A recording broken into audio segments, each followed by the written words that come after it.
मैं अभी दुनिया में सबसे सुखी आदमी हूँ।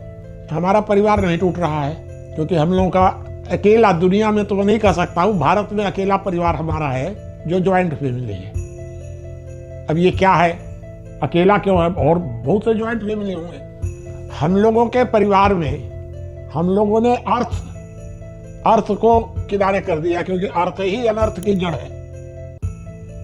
तो हमारे परिवार का यह नियम है, 60 साल से चला आ रहा है, 60-70 साल हो गया लिखित में, कि हमारे परिवार में प्रॉपर्टी ज्वाइंट होगी, किसी के घर में नहीं होगी। थोड़ा सा इसको विस्तृत तरीके से बताइए। तो वो मैं आपको बताता हूँ जी, कि हमारे परिवार में कोई व्यक्ति व्यक्तिगत संपत्ति रख ही नहीं सकता। अगर बंटवारा होगा कभी तो सबकी ज्वाइंट होगी और सबका बराबर बटेगा।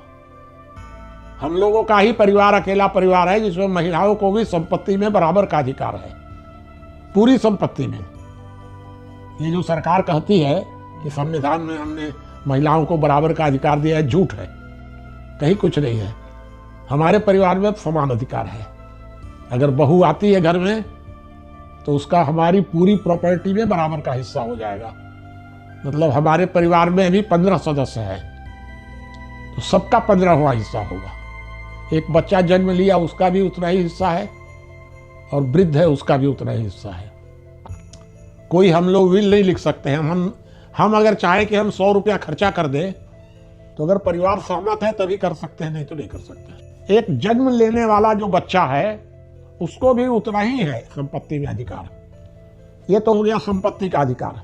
दूसरा एक हमारे परिवार में है, रजिस्टर्ड है सब परिवार में, सरकार के यहाँ।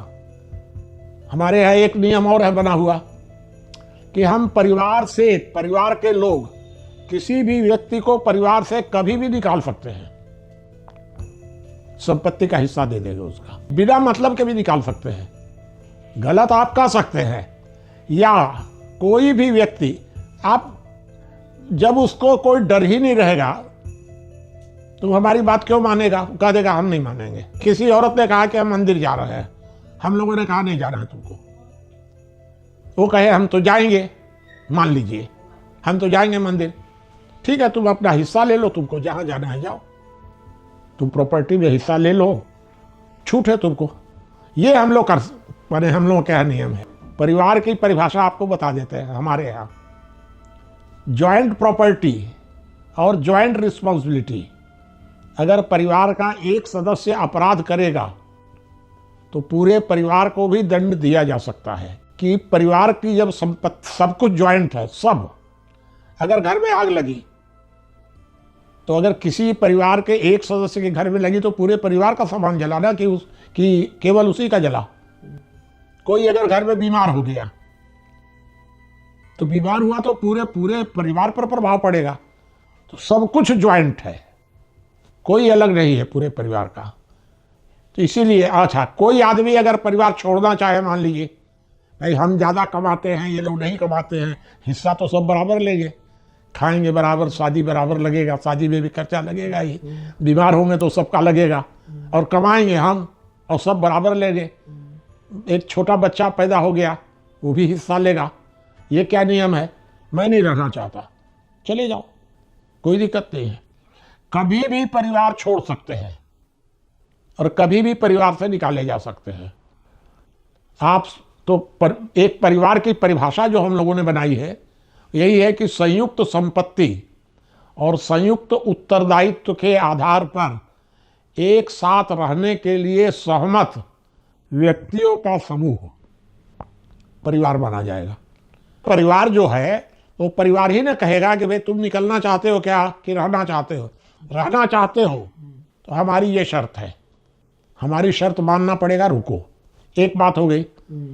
या हम उसको अगर रखना चाहते हैं, मान लीजिए जिसके निकलने से तो दिक्कत हो जाएगी, तो हम उसकी शर्त मान लेंगे, अच्छा भाई रहो तुम, तुम्हारी शर्त हम मान लेते हैं। कहीं ना कहीं तो सम्मति बनानी ही पड़ेगी ना। अगर भावना का खेल है, हम मान लेते हैं कि भावना का खेल है और टकराव होता है तो क्या उपाय है, समझौता। तो हम भी कह रहे हैं समझौता, और नहीं हुआ समझौता तो लड़ते रहें। अगर समझौता हो सकता है तो या तो हम दबे या वो दबे, समझौते में, कोई दबेगा। और अगर दोनों दबने को तैयार नहीं हैं तो कोर्ट जाने की क्या जरूरत है, तुरंत निपटारा। ठीक है भाई, परिवार का एक मुखिया चुना जाएगा। हमारे यहाँ 2 पोस्ट है, एक है परिवार प्रमुख, राष्ट्रपति परिवार का, और एक प्रधानमंत्री। प्रमुख हमारा लड़का है, राष्ट्रपति बड़ा लड़का, वो है राष्ट्रपति, और प्रधानमंत्री है उसका लड़का। 2 साल पहले हम प्रमुख का पद छोड़ दिए। प्रमुख कोई दखल नहीं देगा, प्रमुख केवल इतना करेगा कि परिवार के लोगों की राय जान करके मुखिया को अपॉइंट कर देगा वो, कि ये मुखिया रहेगा, बस। परिवार में सबसे बड़ी समस्या होती है असहमति। अब जब असहमति होती है तो या तो सहमति बनाइए और या अलग हो जाइए तुरंत। लेकिन अगर परिवार में असहमति बनी रही और परिवार में ही रह गया तो वो परिवार टूट जाएगा, विवाद हो जाएगा। फिर अगर असहमति बनी रही, फिर दूसरी बात यह है कि परिवार में सबसे बड़ी समस्या होती है कि परिवार में अंदर अंदर में चोरी होने लगती है। परिवार के सदस्य, मान लीजिए भाई हैं, वहां तक ठीक है, भाई के लड़के पैदा होंगे। एक बात, आप एक प्रश्न का उत्तर सोचिए। हम लोग 3 भाई हैं, एक कल्पना करिए, 3 भाई हैं। एक भाई अकेला है, उसकी शादी नहीं हुई है, अकेला है, उसके तो बच्चे भी नहीं हैं। एक भाई के 5 लोग हैं, लड़के बहू जो भी हैं, एक के 10 हैं। क्या बंटवारा होगा तो वो जो अकेला है वो तीसरा हिस्सा ले लेगा? उचित है ये? काम तो 16 लोग कर रहे हैं हम लोग, एक के 10 हैं, एक के 5 है, एक है। कौन सा कानून है आपका ये रद्दी सड़ा गला कानून कि तीसरा भाई एक पूरा हिस्सा ले लेगा तीसरा? फिर एक बात और बताइए, एक प्रश्न का उत्तर मैं आपसे जानना चाह रहा हूं। मेरे नाम से जमीन है क्योंकि मैं ही बड़ा था, अब मेरे बच्चे हो गए, बाद में सारी जमीन तो मेरे नाम से है। अब मैं तो वृद्ध हो गया, तो मैं तो कमाने लायक नहीं हूं। मेरे लड़के कमा रहे हैं, लड़कों ने कमा के मकान में, घर में मकान बनवा दिया। मकान किसका होगा? तो वो होना तो चाहिए सबका, लेकिन मैं उसको निकाल सकता हूं घर से कानून के मुताबिक। क्या उचित है ये? कमा वो रहा है, घर वो बनवाया कमा करके, और मैं उस मकान को दान दे दूं, मेरे नाम से है तो। ये सारी समस्याएं हैं। इसीलिए घर में जब बहुएं आती हैं तो बहुएं पैसा चुराना शुरू कर देती हैं। पता नहीं कब तक हमको रखेंगे, क्या करेंगे। घर में पैसे की चोरी होने लगती है। हमारे घर में नहीं होगी, क्योंकि होगी तो कहाँ रखेंगे, सब तो ज्वाइंट है। ये दिक्कत है। परिवार में जो लोग रिटायर्ड हैं उनको सम्मान और सुविधा तो मिलना चाहिए। अगर नहीं मिलती है तो हम अपना हिस्सा लेके निकल सकते हैं कहीं भी, कोई दिक्कत नहीं है उससे। लेकिन परिवार के किसी मामले में हस्तक्षेप नहीं होना चाहिए मेरा। उनको स्वतंत्रता से काम करने दीजिए अपना।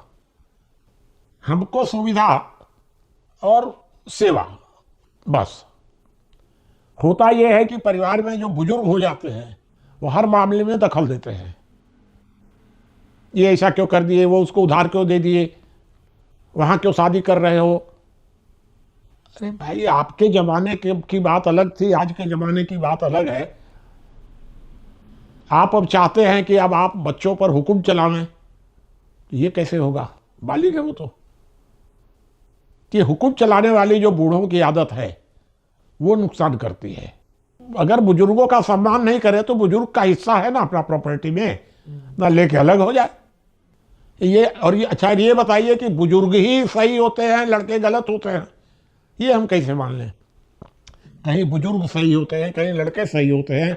फिर अगर किसी के साथ कोई दिक्कत हो रही है, मान लीजिए दिक्कत हो रही है, तो पूरे परिवार के सामने अपील करेगा अच्छा बाबा, एक मोटे तौर पर, एक बड़े लार्ज स्केल पर हम देखें, जो परिवार आज विघटित हो रहे हैं, हर कोई एकांकी परिवार, अकेला, बीवी बच्चे के साथ ही जीना पसंद कर रहा है, रहना पसंद कर रहा है, ज्वाइंट फैमिली जो टूटी है, इसकी सबसे बड़ी वजह आप क्या मानते हैं? नहीं, ज्वाइंट फैमिली, देखिए पहली बात तो है संपत्ति।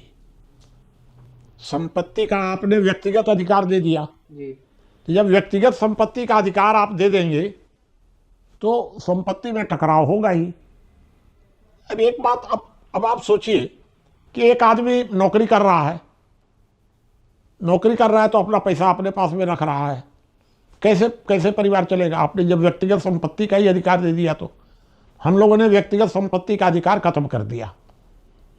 हम लोगों की जो पूरे देश भर की व्यवस्था होगी, संविधान, हम लोगों के संविधान में व्यक्तिगत संपत्ति किसी की नहीं होगी, परिवार की होगी, ज्वाइंट प्रॉपर्टी होगी। कम से कम 2 आदमियों को परिवार बनाना अनिवार्य है। अगर मान लीजिए शादी नहीं हुई है, दो ठो साधु हैं तो 2 ठो साधु मिलकर अपना परिवार घोषित कर दे। माँ बेटा बेटी, कोई अलग कोई कुछ नहीं, सब परिवार में। मान लीजिए कि किसी परिवार में 3 लड़के हैं, एक ही की शादी हुई। अब वो तीनों मिल करके आपस में कैसे रहते हैं, इससे समाज को क्या लेना देना है? अगर वो तीनों मिल करके एक ही पत्नी के साथ रहते हैं, रहने दीजिए। आप कौन होते हैं दखल देने वाले उसमें? इसलिए परिवार के पारिवारिक मामलों में किसी को दखल नहीं देना चाहिए। उनको, परिवार को अपना पारिवारिक चलने दीजिए। वर्तमान समय में समाज अनावश्यक दखल दे रहा है सबके परिवारों के बीच में, नहीं देना चाहिए सब।